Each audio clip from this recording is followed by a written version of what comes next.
Bon bah écoutez, voilà, hein, je pense que là on a vu l'essentiel dans ce Grand Prix. Timoko avait remporté cette course également. Timoko n'est pas de la partie puisqu'il était à New York hier soir. Il a pris la deuxième place de l'International Trot ressuscité. Voici Roxane Griff, ici numéro 3 avec Mathieu Abrivard qu'on écoute. Bon, dans la prochaine, gros morceau, la plus belle course du Sud-Ouest, en tout cas au trot de l'année, le Grand Prix du Sud-Ouest, le 38e. Vous allez être associé à Roxane Griff, la championne évidemment qu'on ne présente plus au trot monté comme à l'attelage. Déféré des 4, est-ce que vous avez fait le 8 et comment était-elle?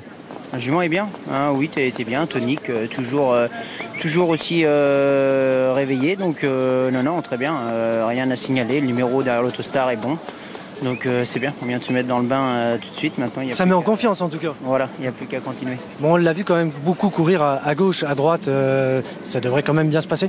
Ouais, elle a 10 ans et tout, elle s'adapte bien. Non, elle a déjà gagné à droite aussi.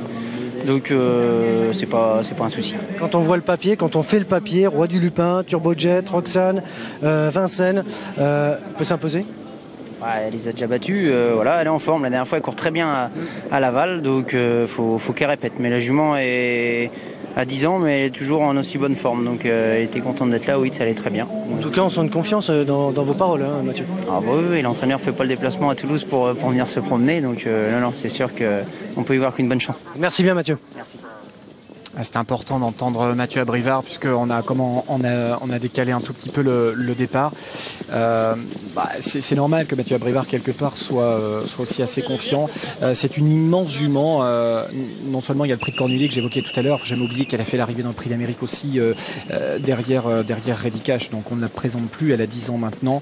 99% de sa carrière est derrière elle, donc tout ça maintenant c'est du bonus bien sûr pour elle, et vous la découvrez, vous la redécouvrez à quelques minutes du départ de ce Grand Prix. 2150 mètres, départ à l'aide de l'Autostart. C'est toujours l'As, Roi du Lupin, qui est en position de favori.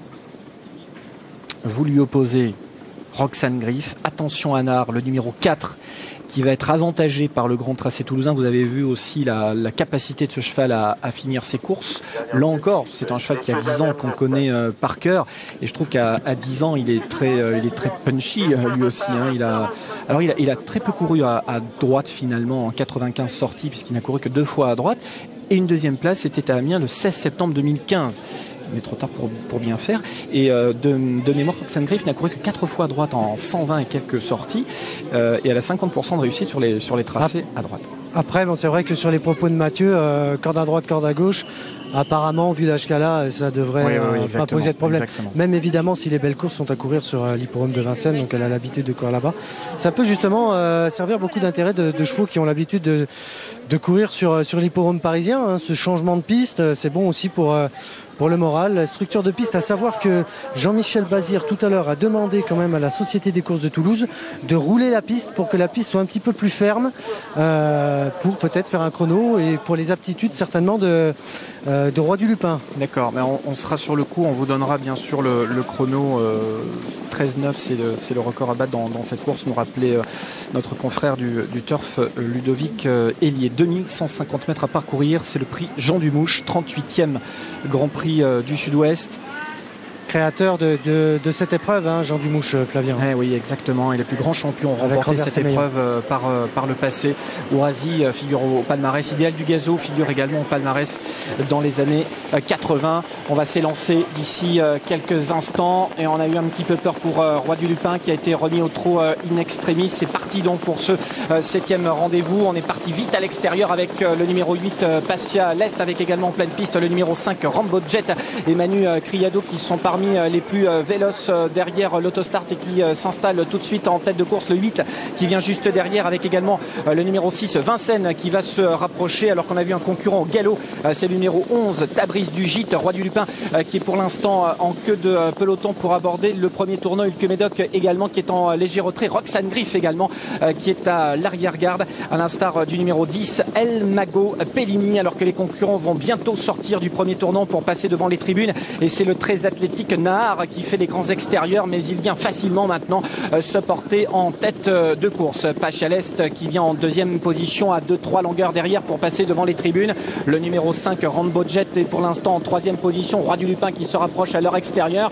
En dehors, on va également se rapprocher le numéro 6, Vincennes, avec Tony Le Belair qui passe pour l'instant en cinquième position. Roxane Griff dans son dos avec le 2 Turbo Jet qui est pour l'instant côté corde un petit peu plus loin. Via le numéro 10, El Mago Pellini. Hulk Médoc est pour l'instant en dernière position.